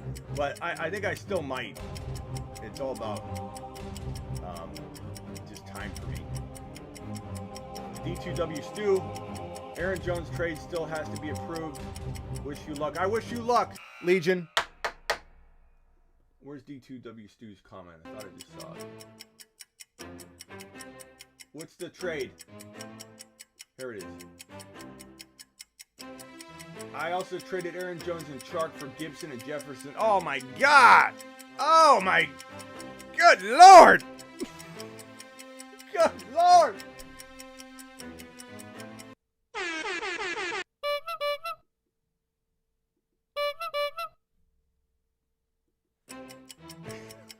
Legion taking him to the cleaners. Legion, I'm sorry, bro. You got a little greedy on that. If you would have threw in a little bit more, it might not get vetoed. That's getting vetoed, bro. That's getting vetoed. Like, I don't like vetoes, Legion. I think it shouldn't get vetoed. I think you were a beast in this trade, and you did what you had to do, and you showed your stuff, bro. You're a grown man making a grown man's trade. You shouldn't have other people have to hold your hand and say, Billy traded with Peter, and Peter made a bad move. Peter did real bad. We need to step in and help Peter so Peter doesn't feel like a little Peter. I hate vetoes. I hate them. They're so dumb. You're a grown man making a grown man's trade, and you screw up. You give away your franchise. Your fault. Legion took Peter to school. But unfortunately, Legion, we live in a world where people don't like people to take advantage of situations and be an alpha trader. Legion, you alpha trader, you. Taking advantage of the Peters of the world. You took Peter to town, bro. Oh my God. I would have traded Aaron Jones and Chark for Gibson, or Aaron Jones and Chark for Jefferson, and somehow you got both. Both players are better than the other side of the trade. You want to take a lap? You got it. Take a lap. Take a lap. Take a lap. Take a lap. Man, Peter. God. If it's straight collusion, it can be reversed. I agree with that, but I mean, some people. God, Peter got taken, bro. God. Holy shit. Peter got taken to school. Let's see. Maybe we should make a song about Peter. Peter got taken to school.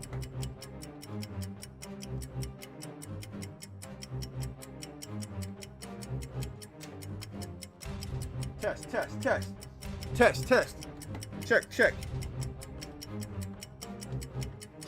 Hello.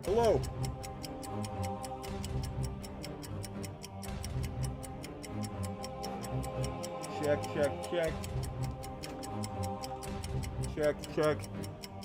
Hold on. We might make a rap about Peter. Peter.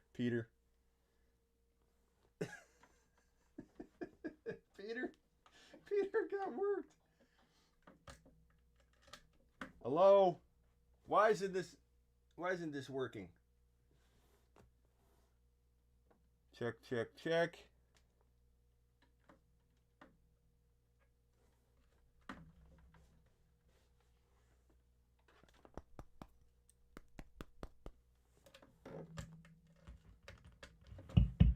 There we go. There we go.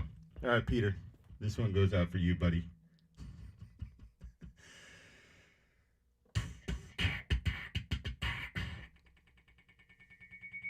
What?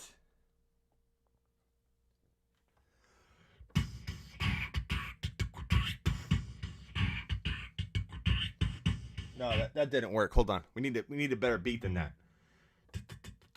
No, hold on.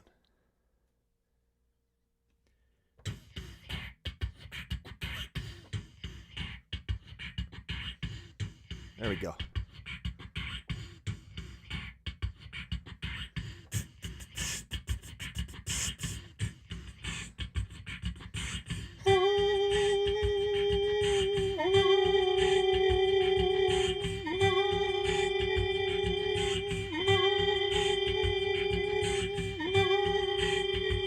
It's a little loud. What?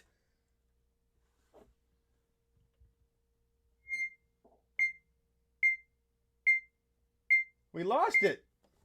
Son of a bee.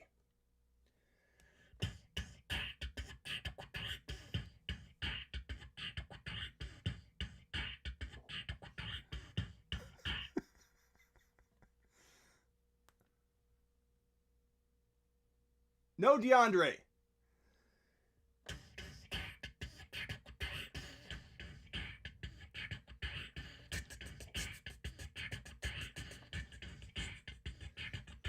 Peter got taken to school. Legion practically drowned him in the pool. Peter, pumpkin eater. Trading away Gibson and Jefferson like a world beater. Peter got taken to school. Legion practically drowned him in the pool. Peter, pumpkin eater. Trading away Gibson and Jefferson like a world beater. Peter got taken to school. Legion practically drowned him in the pool. Peter, pumpkin eater. Trading away Gibson and Jefferson like a world beater. There you go, buddy. That one's for you, Legion. Peter, pumpkin eater. All right, where were we? we need to do a certain, like, you drop a $20 or $30 super chat and you get a song, like improv. We'll do 30. You drop a $30 super chat on the show, unless it's midnight and the baby's sleeping in the house. I'll drop a custom beat for you with a $30 super chat on whatever topic you give me in the super chat. So if you're like $30, I want a Peter pumpkin eater a song, drop it. Spotify bangers, right? Peter got taken to school. Legion practically drowned him in the pool. Peter pumpkin eater. Trading away Gibson and Jefferson like a world beater. Peter got taken to school. Legion practically drowned him in the pool. Trading away Gibson and Jefferson.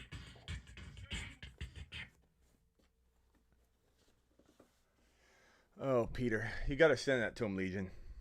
You got to send that to him. Okay, Alexa, show me the front door. Peter, pumpkin eater. You got to show that to Peter, bro.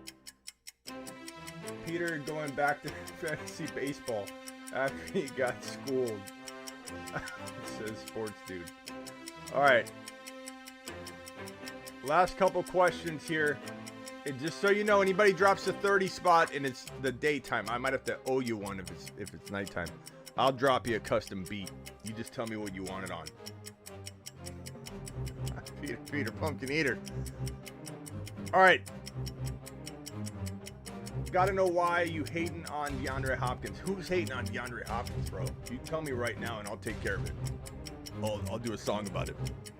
Who's hating Who's hating? Who's hating on DeAndre Hopkins? Smitty will take care of it. We love Hopkins.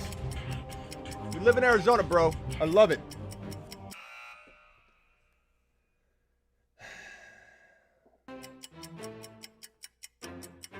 I don't hate Hopkins. What are you talking about? Badge? I didn't say that. Love Hopkins. I hope Peter got a lap, says Raymond. Absolutely, bro. Fantasy Court becomes Fantasy Beats. Atta boy. Traded Chubb. Odell Beckham Jr. for Akers and Judy. I actually like that a lot. And I'm not even the big... Like, Akers and Chubb both have a little risk to me. But I think Akers is on the rise. Potentially worried about Chubb more so than I am Akers in his situation. But Judy, I like it. And you got the first, bro. Odell's, yeah. Chubb and Odell, no. That's a good trade, bro. Good trade. Almost did that on my glass. I gotta know why you're hating on DeAndre Hopkins. I don't know what you're talking about. Question above your head, Smitty. Smitty, why do people love Akers? Seems like Drake repeat from last year. It's a great question, Malta. Are you still here, Malta? Sorry, I kept your question on the screen. So long. I don't know. I mean, he has potential. He has good upside. He got a lot of volume. I think people just, they want to believe that what they saw at the end of the year will for sure translate over into 2021. And there's a shot that it does. But bro, I don't buy into top 10 overall value, top 12 overall value for Akers. He feels like a late second rounder. I don't know why anybody feels like Akers is such a lock in that situation to be more valuable than Gibson is in his, or Harris is in his situation. I have Akers, I feel appropriately valued in the 19 to 24 range, and he'll never fall there. I will never own Akers because of that, but I like Gibby way better. I almost like J.K. Dobbins better than Akers. That's just how I feel. Can't take it away from you.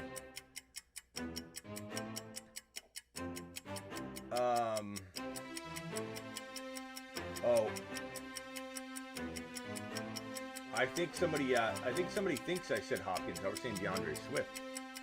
I think it's funny that DeAndre Hopkins rarely practices with the team, just works out on the sideline. Whatever he's doing works, Mr. B. We're not concerned here in Arizona. Confused by Dobbins' average ADP. The sky's the limit. I agree. Why you think I'm talking about him so much, Bender, is because we have potential to have a monster, a sleeping giant in the third round. He is one of the best first round potential players in the third round. Don't take JK any higher than you have to. Don't take JK in round 2. Take him at 3.1 and beyond, and JK will give you potentially first round value. I love him, Bender. I love him. He's one of my. I'm talking about him a ton, as you can see lately, like video after video. Stop it with J.K. Dobbins. Lamar is in the 5th. I don't know what that means, LB. Lamar's in the 5th. Okay, that's good. I mean, there's nothing wrong with that. But Dobbins is fine in the 3rd round, baby. And I probably won't, just so you know, I probably won't be stopping anytime soon, because once I feel that people are not hearing me, I don't think they are. I keep going, bro. You're gonna hear JK a lot. Smitty is the GOAT. He will punch you in the throat. Cool. Legion practically drowned him in the pool. Legion drowning people, dropping people in the pool, bro.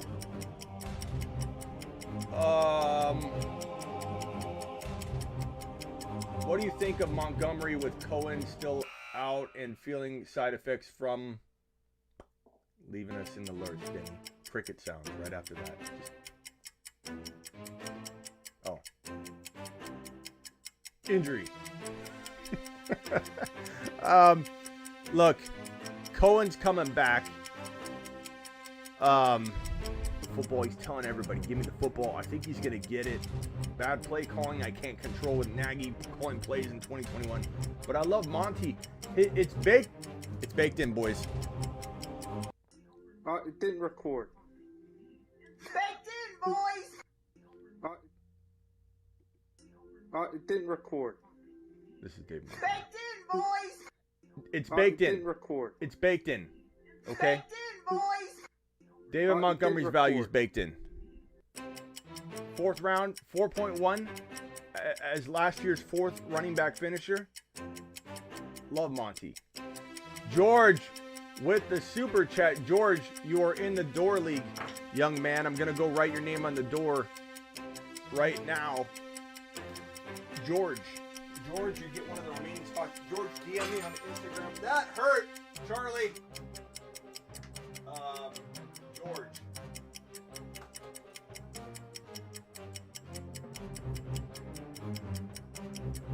George, you're on the door in permanent marker, bro. And you were also in the door league. George, DM me on IG right now. The Fantasy Football Show. Where do you have Kittle ranked? Is mid-third fair value? Mid-third fair value. Yes. Also love the content. Thank you, George. I appreciate you, man. And make sure you DM me. I'm going to say, George, that if you are able to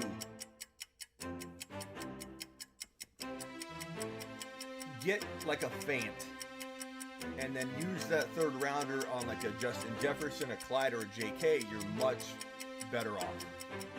But do I like Kittle if you don't like who's on the board? Like, let's say you don't believe in those guys, whatever. If you feel like there isn't a guy that can be top 5 at his position, JK could be top 5 at his position. Whether you're watching right now and you don't like JK or not, I'm telling you that's how I feel. So in my mind, JK Dobbins, I like over Kittle, Waller. He's top 5 potential at his position. Jefferson could be the #1 wide receiver in fantasy football. You know, AJ Brown, all those guys. If any of those guys are available, that could be 1 to 5. Take them over Kittle or Waller. That's my advice. But if you do well with early tight end drafting, and you think you can find the gems later at other positions, then by all means trust your gut. My advice is don't pass on those talents. But if they're gone, Kittle. Like there's been times where I mock drafted at like 3 or 1.8 at the 1.8 spot, and Kittle was there. Or like Mahomes. And when I went Mahomes, I regretted because Josh Allen's always there in the 4th round. And I could have had Kittle and Josh Allen over having Mahomes and a player that didn't quite fall the way I wanted,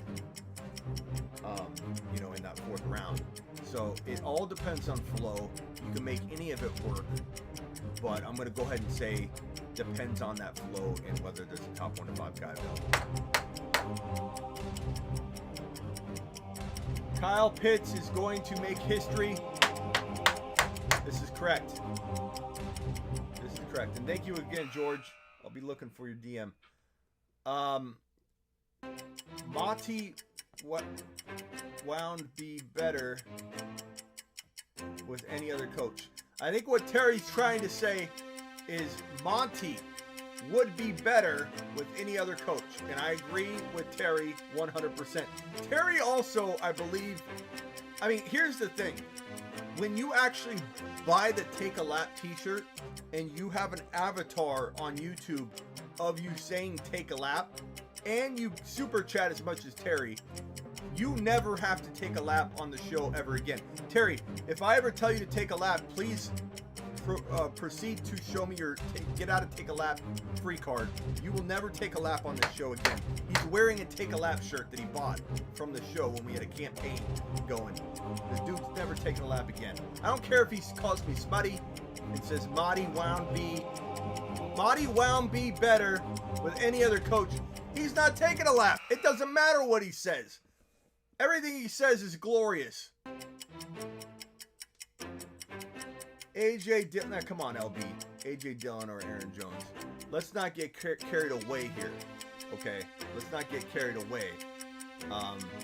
A.J. Dillon has the potential, if he's starting, to win leagues.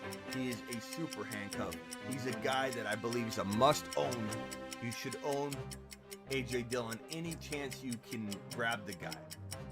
But Aaron Jones is still a arguable second-round player in redraft, third-round player in dynasty, and potential 15-touchdown guy in Green Bay in 2021. And if you're gonna cite Aaron Rodgers, what about Aaron Rodgers? You know what I mean? Like, why do we continue to talk about this? The guy's on the golf course throwing just lasers onto boats, bro. He's ready to play football. And he's joking around in good spirits. Everybody's talking for him. Nothing's come out of his mouth. Everybody's speaking for him. And if he wasn't going to play for the Packers, and the Packers say they're not trading him, which means if he comes back, he either holds out or plays for the Packers.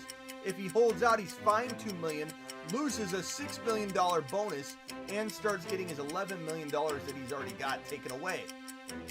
Versus opting out and not playing 2021 and getting $18 million. He would have opted out. So I don't know if people are going to cite that when they speak about Aaron Jones, Devontae Adams, Aaron Rodgers, Tunyon. Don't draft Tunyon. What about A-Rod? Don't draft A-Rod. What about A-Rod? Don't draft Adams. Let him fall to the second round over and over. What about A-Rod? Adams shouldn't fall to the second round. He's first round bound. Pound for pound. Adams is just by far one of the bigger steals right now in mock drafts because he's sitting there at 14 and 15 overall, and I don't understand it. I don't get it at all.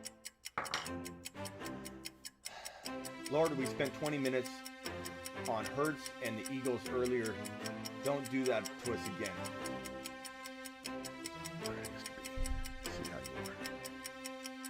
I see how you are. Because of Bender's question, Hurts to Devontae Smith all season long. I like it, Bender. I like it. I like it a lot.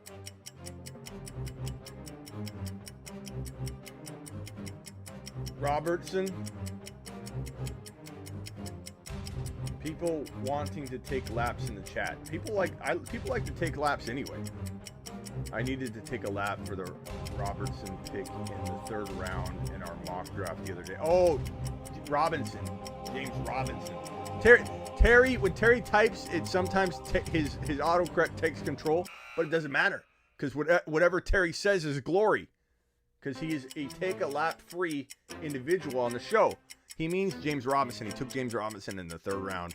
He wanted to take a lap, but we're not letting him take a lap. Terry, you're not allowed to take a lap. Dynasty draft 1.1, who do you draft? Dynasty redraft, doesn't matter. 1.1 non-superflex, you're taking Christian McCaffrey. You're going to cuff him to Chuba Hubbard. If for any reason he goes down, Chuba Hubbard should be good. But that's Alexa, show me the front door.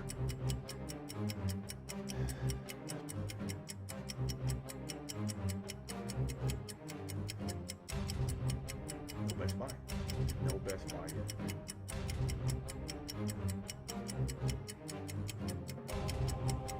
Where do we have Cortland Sutton?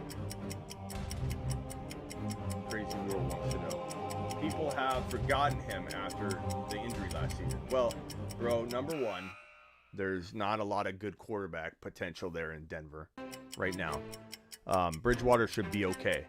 But you've got a guy in Jerry Jeudy who, I don't know if you've heard, is headed to the moon. And Jerry Judy's on a one-way trip to the moon. There's no two seats in this shuttle or rocket. It's made for one. Until they get a quarterback upgrade, this rocket ship only has one seat. And Jerry Jeudy owns it. And I know everyone's going to say, but Sutton. But what? Tore his ACL.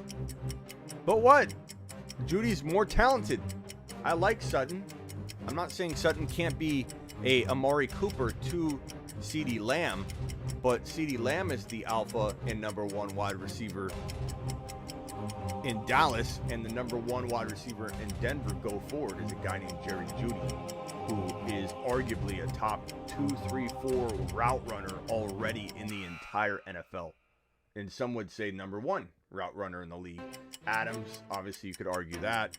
Diggs, there's a lot of guys that run great routes. But Jerry Jeudy was known coming out of college as the best route runner you've ever seen come out of college in a long, long time. He walked into the NFL, even as a rookie, you know, especially Jackson, a few other DBs have talked about him. You know, his own team's going to talk good about him, but they've come out and said, no one, this guy's unbelievable in terms of route running it, and really no one can do what he does. He's on his way. Jerry Jeudy and CeeDee Lamb are on their way. I love Jeudy. Judy's the best secret weapon wide receiver 3 in fantasy in 2021. And, you know, he had a pretty good year considering. Now, do I worry? Do I wish he had better quarterback play? Of course. If Denver traded for A-Rod, which is probably the most likely scenario, if a trade were to go down, Jeudy would go to the moon. Mr. B says Jeudy could be a top 5 wide receiver this year. I think Jeudy is so there's no limit. There's no limiter or governor on his potential value. Hascom, 2 players I pick in later rounds, PPR, Gallup and Mike Williams. I like Mike Williams. Gallup's really talented, but he's going to need an injury. If injury hit Amari Cooper or something like that, then Gallup is going to be very valuable. So in a deep league, I do like the idea if wide receivers are really thin, bro. You're talking about like Gabe Davis and guys like that. Gallup's a pretty decent bet to be a guy that you can throw on your bench, wait, and if injury happens, he would do well. Without an injury, I don't know.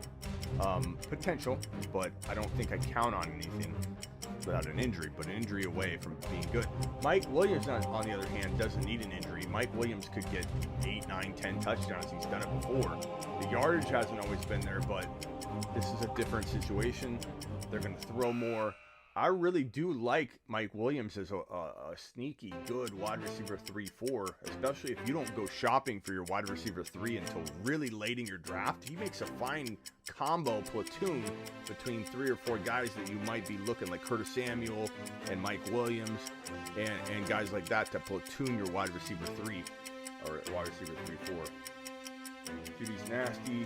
He has drop issues, sure, but he also had some bad quarterback play, so I think, you know, I would cut him more slack on the drops than most people would. Smitty, I'm starting to worm. I love Terry. I love Terry's autocorrect. Terry, don't change a thing. You stay exactly the way you are with your autocorrect. I love it. Smitty is starting to worm up to Lamb. I just don't like taking him in 3 or 4. Yeah, well, no. 4 is perfect. 4 is fine. 4 is great. There's nothing wrong with 4. 3, I'm with you. I want to see him in 4. Like, Lamb in 4 is great. Lamb in 3, he's still going to explode from that, in my opinion, but you have a lot less of that, like, explosion and potential league-winning ability. Smitty, you ignoring again? Yeah, LB, I'm ignoring everyone. I'm reading question after question without taking a breath. I can't even speak. Without taking a breath, I'm reading question after question. Clearly, I'm ignoring everybody. It looks like I got a lot of time on my hands because I'm not reading questions, LB. I'm just sitting here ignoring everyone. I'm non-stop speaking. Read my comments, bro, says Noah. I told you, Smitty. Ian Rappaport said Watson could play this year in his video. Told you. Okay, Noah. Thanks. Oh, man. I've had attorneys on to talk about this. I would love to hear what you feel, what information you've been fed that makes you feel like Deshaun Watson is going to play. What information, and let me just check Newswires in case something posted while we're live on the air here. So hold on. Maybe it did. Maybe it did, Noah. Maybe there's breaking news as I speak about Watson. Nope. It's still Adam Schefter saying that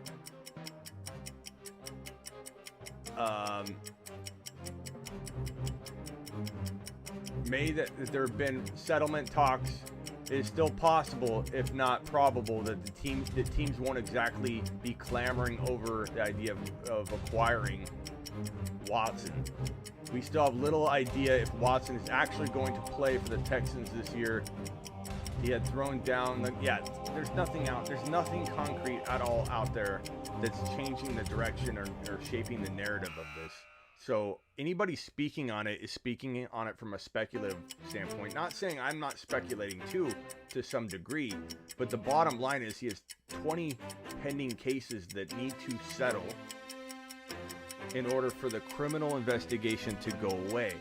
If they don't settle, he's not playing. They'll put him on the commissioner exempt list. He will not play in 2021.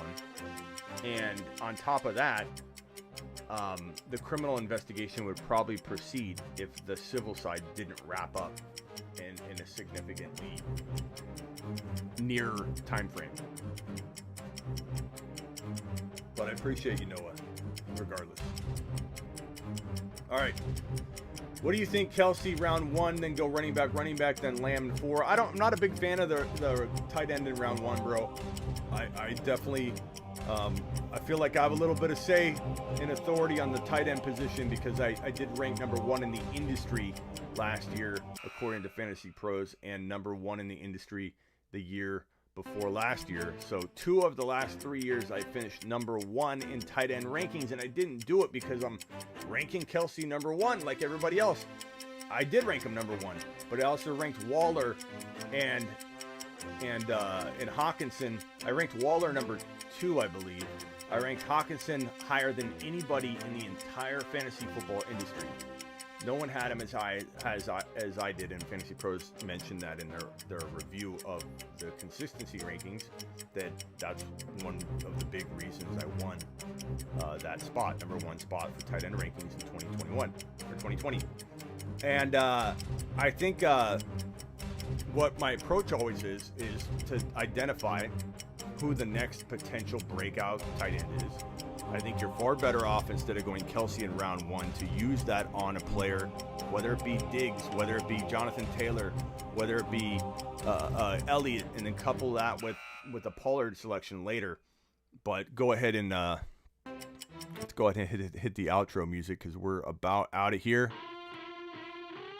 Super Chat restarts the music as always. Doesn't have to be a certain Super Chat, but just know that. We're out of here after this song ends.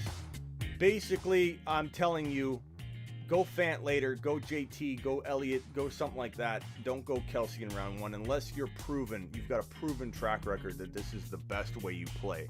Then don't listen to anybody. Don't listen to me. Don't listen to anyone else, any other analyst. If you know what you're doing with the Kelsey in round 1 approach, if you have a winning track record with that, then play to your strengths, my man. Don't go by what anybody else says, because your strategy and skill set as a fantasy owner might be different than my skill set and as a fantasy owner.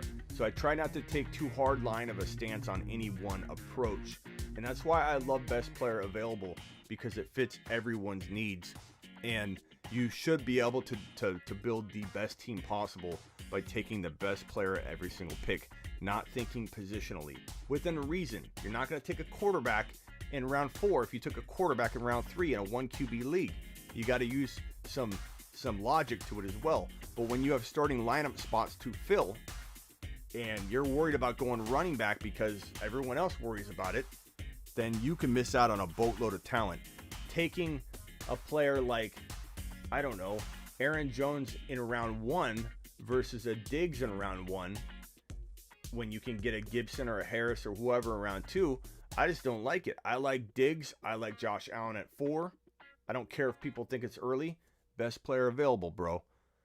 All right, I'm out of here. Can you rank Taylor, Aaron Jones, Eckler? All right, last question. I'm going to say Taylor, Eckler, then Aaron Jones, but Aaron Jones and Eckler could be pretty close, bro. Those could be relatively close. I appreciate all of you. George, I'm looking. Let me see if George sent me a DM. Also, guys, we're close. I'm close to being 10,000 on Instagram. can you guys go over and follow me on IG if you haven't? First of all, follow me on IG because there's a lot of content on there. I have so many people that follow me here on YouTube, and they're like, bro, your Instagram's off the hook. Like, I didn't even realize you're live like once a day on Instagram. You post amazing stories. Like, my stories are pretty good. Like, I have to admit, like, you're not only seeing like a story kind of about my day. That's what stories are kind of designed to do. But you see a whole bunch of good content. I do a lot of ranking stuff. I do a lot of question and answer on there. But please follow my Instagram at the Fantasy Football Show, and I'll try and shout you out if you do. George, I got your DM. I appreciate it. I'm gonna message you in a second. But recent followers, Paul Ellis, thank you for the follow. Miles, I see you followed. Thank you, Miles. If that's the same Miles in here. Dylan, thank you for the follow. I'm going to refresh a couple more times before I leave. See if any of you jump on the Instagram wagon and follow your man, the Fantasy Football Show, Smitty. And yeah, so we're on the way to 10K on IG. Once we get to 10K, we're going to give away some stuff. The Fantasy Football Show, Mr. B. Give me a follow on there. Once we get to 10K, we'll start giving away some stuff. I got some Amazon Fire TV sticks. We'll be giving at least one of these away at 10K. So we got a bunch of these. I don't want to pull it out because it's jammed in here real tightly into the shelf here, but I got Roku. We got some hats, some custom hats we can make up for somebody that wants one of those. Look at this bad boy. Justin Jefferson on the side, custom show logo. Your name can be here instead of mine. Or we can put Smitty1 there. And Lamb, put your favorite names all over your hat. I made this one for my boy Dr. Raj. Look at this bad boy. This is his Niners hat that I made him. Niner front, Ayuk, Trey to the Bay on the back, and then Kittle over the middle on the side. That one's for my boy Dr. Raj. So we got a lot of good stuff in the works. Some t-shirts will be made here soon on the show. I'm gonna start producing more shirts, custom shirts where you want your name on it, you want your favorite breakouts or maybe the team you drafted.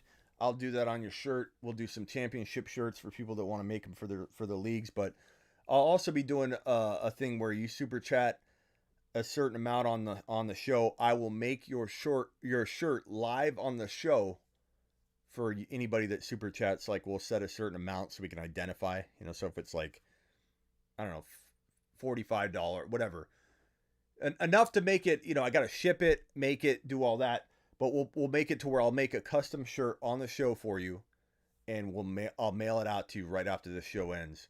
So we'll do that. Look for that. And if 5 people order, then we'll just do a shirt making show. Like, I'll literally just be making shirts, talking fantasy football with you right here. I've got all the equipment here. This is my custom hat press that I do all my hat stuff on. This is another hat. This is a show logo on the front. We've got this is a Cowboys hat that I made somebody, so it's got lamb on the side, logo, Cowboys. So that's a pretty dope hat right there. And then let me give you another shout out to the IG people that have followed me real quick on IG. MJ and Grant and Dylan. I think I said Dylan already. And Will. Appreciate all the follows. It is 4 o'clock my time, 7 o'clock your time if you're Eastern, and I will see you on Tuesday. But I'll probably be live tonight. I'll do a late night live stream. I don't know that we'll mock draft, but I'll do a Q&A, like a midnight live stream most likely. So if you want to show up for that, just keep your notifications on. Punch the thumbs up if you're new. I appreciate all of you. Thank you.